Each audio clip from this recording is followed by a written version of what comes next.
Birthdays కానీ anniversary కానీ celebration ఏదైనా సెలబ్రేషన్ స్క్వేర్ లోని ప్రైవేట్ థియేటర్స్ లో అన్ని రకాల సౌకర్యాలతో సెలబ్రేట్ చేసుకోండి. ఇటీవలే పవిత్ర జయరాం రోడ్డు ప్రమాదంలో మృతి చెందారు. అయితే రోడ్డు ప్రమాదం జరిగిన సమయంలో చంద్రకాంత్ ఆమెతోనే ఉన్నారు. బెంగళూరు నుంచి హైదరాబాద్ వస్తున్న సమయంలో వారి కారు రోడ్డు ప్రమాదానికి గురైంది. ఆ సమయంలో హార్ట్ స్ట్రోక్ తో పవిత్ర జయరాం మృతి చెందారు.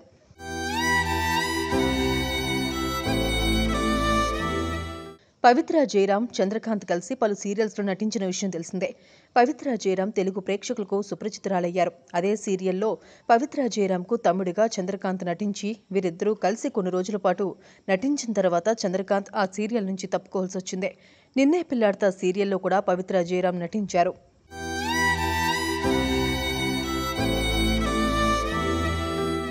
ఓ సీరియల్ షూటింగ్లో భాగంగా పవిత్ర జయరాంకు ప్రమాదం జరగడంతో ఆ సమయంలో పవిత్ర జయరాంకు ఊపిరాడలేదు. అప్పుడు చంద్రకాంత్ ఆమెకు సాయం చేశారు. ఆ సమయంలో ఏర్పడిన పరిచయం కాస్త ప్రేమకు దారితీసింది. అప్పటి నుంచి ఇద్దరూ ఒకే ఇంట్లోనే కలిసి ఉంటున్నారు.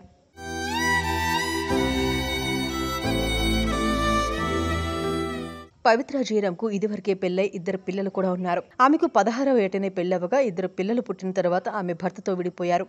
ఆ తర్వాత చాలా కష్టాలు పడుతూ సీరియల్ ఇండస్ట్రీలోకి అడుగుపెట్టారు.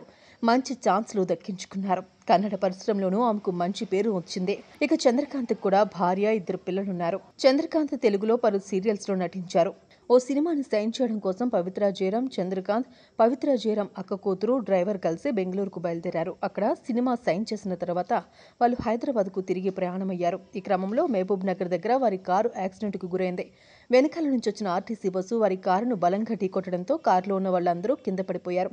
ఆ సమయంలో చంద్రకాంత్కు దెబ్బలు తగలగా అతనిని చూసిన పవిత్ర జయరాంకు హార్ట్అటాక్ వచ్చి ఆమె అక్కడికక్కడే మృతి చెందారు. అంబులెన్స్ లేటుగా రావడంతో ఆమెను కాపాడుకోలేకపోయామని చంద్రకాంత్ కన్నీళ్లు పెట్టుకున్న విషయం తెలిసిందే.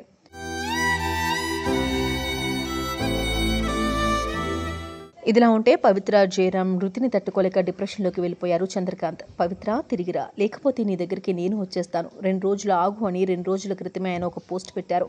ఆ పోస్ట్ కింద అభిమానులందరూ కామెంట్ చేశారు. మీరు ఎలాంటి డెసిషన్ తీసుకోవద్దు, ప్లీజ్ బయటికి రండి, డిప్రెషన్లో నుంచి బయటికి రండి అని కామెంట్లు చేశారు. అయినప్పటికీ ఆయన ఇలా ప్రాణాలు తీసుకుంటారని ఎవరూ ఊహించలేదు.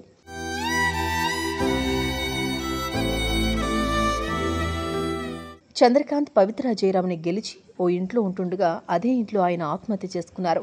బెడ్రూమ్లో ఉరివేసుకుని ప్రాణాలు తీసుకున్నారు. పవిత్ర జయరాం మృతి నుంచి కోలుకోని అభిమానులు ఇప్పుడు చంద్రకాంత్ కూడా మృతి చెందారు అని తెలిసి షాక్కి గురవుతున్నారు. పవిత్ర జయరాం, చంద్రకాంత్ బెంగళూరు నుంచి వచ్చిన తర్వాత వాళ్ళ రిలేషన్ గురించి ప్రతి ఒక్కరికి చెప్పాలని అనుకున్నారు. ఇంతలోనే పవిత్ర జయరాం మృతి చెందడం, ఆమె మరణ వార్త తట్టుకోలేక ఇప్పుడు చంద్రకాంత్ కూడా మృతి చెందడం చాలా బాధాకరం. పవిత్ర జయరాం పిల్లలకు చంద్రకాంత్ అండగా ఉంటారని అందరూ అనుకున్నారు. కానీ ఆయన వాళ్ళని వదిలేసి వెళ్ళిపోయారు. అటు ఆయన కుటుంబ సభ్యులు మణికొండలోని పవిత్ర జయరాం ఇంటికి చేరుకున్నారు. ఆయన మృతి వార్త తెలిసి ఆయన భార్య, పిల్లలు బోరున విలపిస్తున్నారు. సుమన్ టీవీలో మీ పర్సనల్ అండ్ బిజినెస్ ప్రమోషన్స్ కోసం కింది నెంబర్కి కాంటాక్ట్ చేయండి.